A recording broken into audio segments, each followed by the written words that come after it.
Oke guys, welcome back to Crypto Indonesia bersama gue Toshi, di mana kita akan membahas segala sesuatu yang berhubungan dengan cryptocurrencies dan blockchain.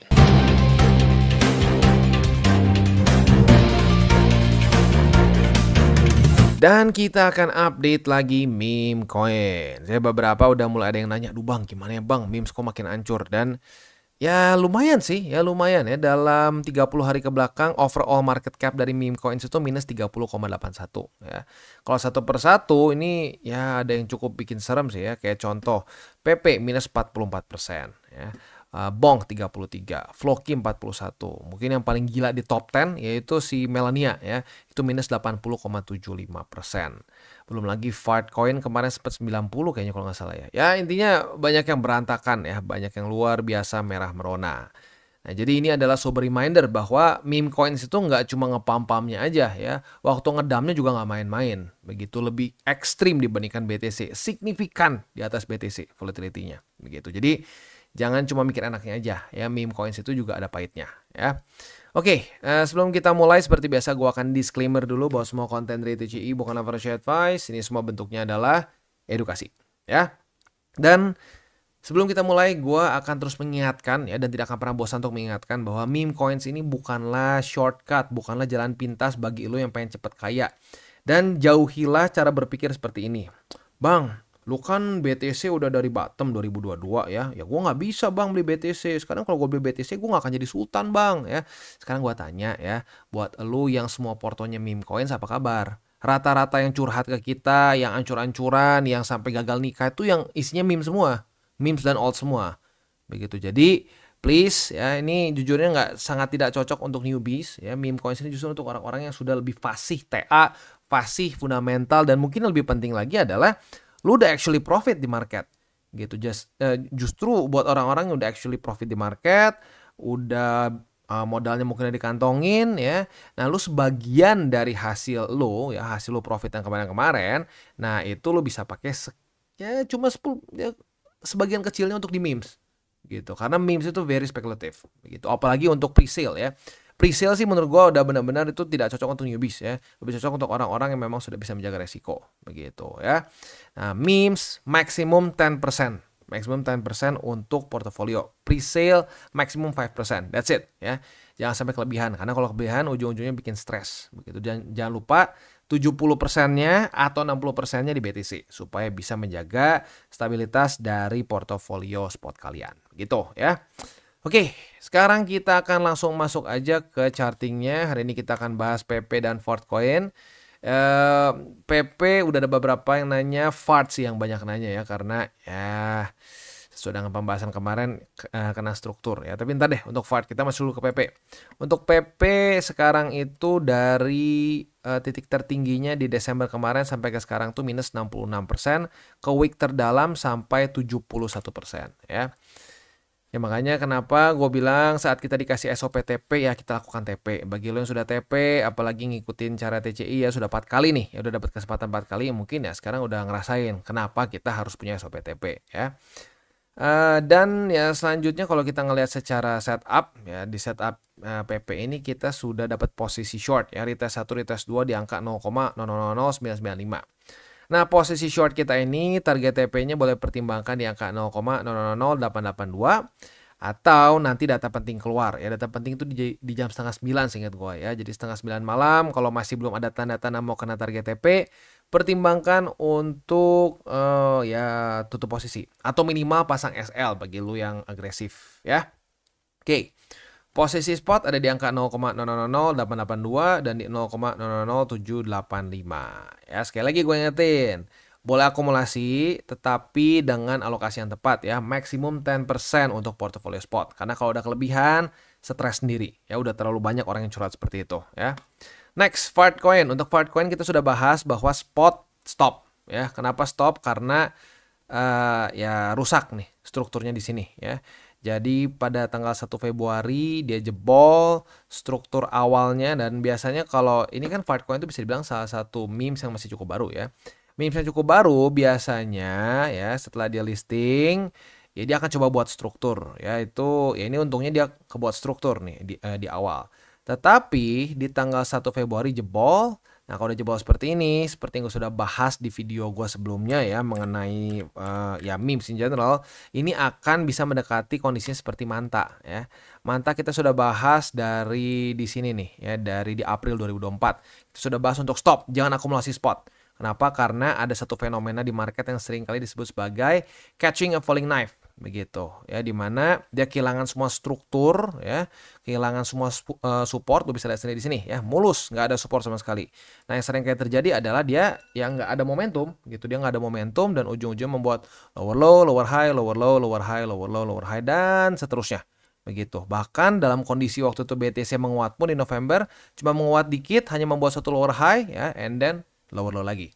Nah, ini bisa ya punya potensi terjadi juga di si Fartcoin begitu karena kehilangan struktur. Dan kalau kita di sini mulai terjadi ya, dia mulai ke reject oleh 0,6965. Ini belum kena EMA 20 loh ya. Baru terjadi death cross di tanggal 7 Februari dan lo bisa lihat sendiri di sini ya, belum kena EMA 20 udah mulai turun lagi. Begitu. Jadi spot kalau menurut gue pribadi nggak worth it kalau dipaksakan lagi untuk Fartcoin begitu ya.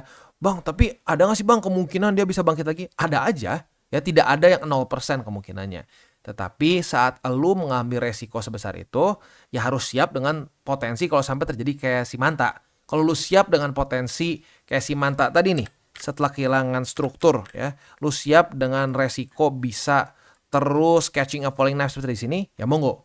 Karena lagi-lagi di market itu semua it's all about risk. Lu siap nggak dengan resikonya? Kalau siap dengan resikonya monggo. Tapi kalau gue pribadi dari data yang gue punya, dari ya pattern yang gue sering lihat di market, nggak worth it begitu. Tapi at the end of the day itu pilihan di tangan lo ya.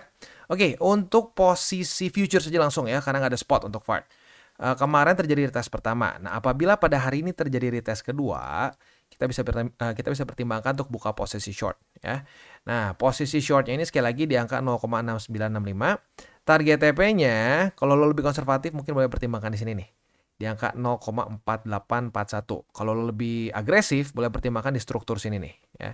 Struktur di angka 0,4213 begitu ya.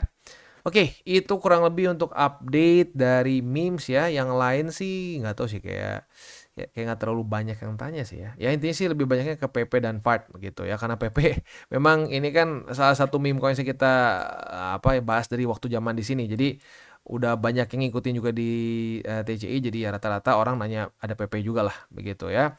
Ya tapi intinya satu, buat lu yang ngikutin TP barang-barang TCI untuk si PP ini ya harusnya sih in theory selamat. Nah, buat yang nggak TP, I don't know, begitu ya. Nah, ini pentingnya juga kita melakukan TP. Itu nggak cuma sekedar tahu pom-pom aja, enggak, tapi harus tahu juga kapan SOP TP-nya, gitu ya. Next, kita akan bahas mengenai pre-sale. Sekali lagi untuk pre-sale ini lebih cocok untuk orang-orang yang lebih intermediate sampai advance, begitu. Karena kalau untuk para newbies, kalau gue perhatiin, aduh terlalu banyak orang yang sebenarnya mentalnya belum siap, gitu. Jadi waktu nge-pump atau waktu dia listing gitu ya, ujung-ujungnya banyak yang terlalu nafsu nggak di TP-TP, ujung-ujungnya ngedrop lagi ya. Lu harus ingat bahwa pre-sale itu secara market cap akan sangat kecil nih, kayak di sini aja tuh target dia tuh 1 juta USD, which is itu kalau untuk kripto ya. Kalau untuk orang biasa ya 1 juta US besar, lumayan ya, bukan cuma lumayan tapi sangat besar begitu. Tetapi kalau kita ngomongin soal pre-sale, ini sangat kecil, minuscule begitu. Nah, maka dari itu volatility-nya bisa sangat gila saat dia listing. Nah, ya kalau kayak gitu ya gini, kita jangan cuma siap kalau nge-pumpnya aja, harus siap juga kalau sampai ngedam. Nah, maka dari itu lebih cocok untuk orang-orang yang sudah lebih punya pengalaman di market dan kalau bisa udah pernah berapa kali mencoba untuk pre-sale lah begitu. Dan sekali lagi alokasinya jangan sampai kegedean ya, maksimum 5% aja dari portofolio spot. Even kalau mau lebih kecil pun juga boleh kalau lebih konservatif lagi ya. Nah, untuk si BTC Bull ini ya gue masukin sebenarnya sebagai suatu meme coins ya. Walaupun ini kalau lu perhatiin ini tuh dulu pernah ada juga nih ya semacam ini. Namanya tuh dulu BTC ETF ya, ETF. Jadi dia tuh memanfaatkan momentum dulu ETF spot ya. Dan kalau nggak salah tuh waktu listing lumayan tuh ya. Lumayan, tapi ya baik lagi at the end of the day ini lebih ke short term play sih menurut gue ya. Jadi kalau kita di sini dia itu ya jadi the official Bitcoin meme coin ya. Bitcoin meme coin lucu juga. Rada aneh juga nyebutinnya ya. The official Bitcoin meme coin ya. Nah, di sini dia itu rencananya nanti akan ada burn ya setiap kali milestone. Jadi setiap peningkatan 25.000 dari BTC. Jadi rencananya itu tuh misalkan dari 100.000 nih. Nah, kalau BTC sampai 125.000 dia akan token burn. Lalu 150.000 akan airdrop. Di 175 akan burn lagi. Di 200.000 airdrop. Jadi setiap kali ada peningkatan 25.000 USD dari harga BTC dia akan ada inilah antara burn atau airdrop begitu ya. Dia udah sempat juga di audit oleh Coinsalt ya, seperti biasa ya, rata-rata kalau orang udah diaudit di Coinsalt sih ya beginilah, ini yang standar lah, dia nggak bisa nge-mint, nggak bisa nge-blacklist, nggak bisa nge-honeypot, nggak bisa nge-set fees yang aneh-aneh, lalu dan juga nggak bisa menghentikan trading ya, which is ini beberapa cara klasik di cycle sebelumnya untuk ngerak pool. Nah, untuk sekarang si BTC Bull ini nggak bisa melakukan ini ya, si tim devnya. Nah, tetapi walaupun seperti itu bukan berarti harganya pasti akan naik, nggak juga ya, tidak ada yang pasti. Dan kalau kita mau ngomong justru secara tokenomics-nya, ini kita bisa lihat ya, untuk si Milestone Fund dan Bull Fund ya, ini kayaknya si Milestone Fund tuh buat yang tadi ya, yang 25.000 per 25.000 di burn. Airdrop 10%, staking distribution segini oke. Nah, ini kita bisa lihat ya, PR dan marketing. Berarti ini dipegang oleh tim dev sebesar 40%. Artinya supply dari token ini cukup banyak dipegang oleh tim dev. Dan kalau kita mau ngomong secara vesting, di sini gue belum ketemu nih cara vestingnya seperti apa begitu. Jadi ya apapun itu berarti kalau cukup banyak dipegang oleh tim dev ya kita tahu ya kalau itu menjadi kalau at least for me ya, kalau buat gua sih itu akan menjadi pertanda untuk kita lebih ke short term play gitu. So saat dia listing, kalau gua pribadi sih lebih ke TP begitu ya. Tapi baik lagi terserah lu karena tiap orang punya caranya berbeda-beda. Kalau untuk presale ini yang menurut gua wajib tuh minimal modal lu, misalkan nih ya dia udah listing di exchanger tertentu atau di DEX tertentu, udah dia naik ya lu minimal TP modal dulu deh ya, modalnya udah TP.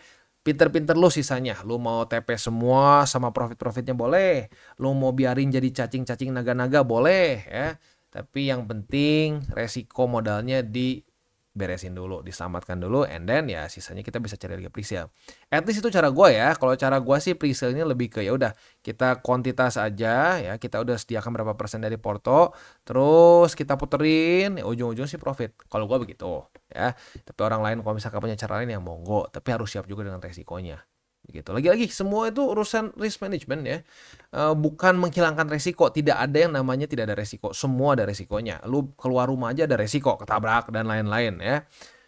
Dan lu nggak keluar rumah pun ada resiko, lu jadi nggak sehat, di rumah terus stres mental dan lain-lain. Jadi semua itu about risk management begitu. Dan cara gue memanage resiko di memes dan di presale seperti ini. Lu punya cara lain yang monggo, tapi ya jangan sampai yang gegabah begitu ya. Oke, itu overallnya. Untuk cara belinya sih ya sama aja ya kayak presale in general aja, nggak berbeda ya.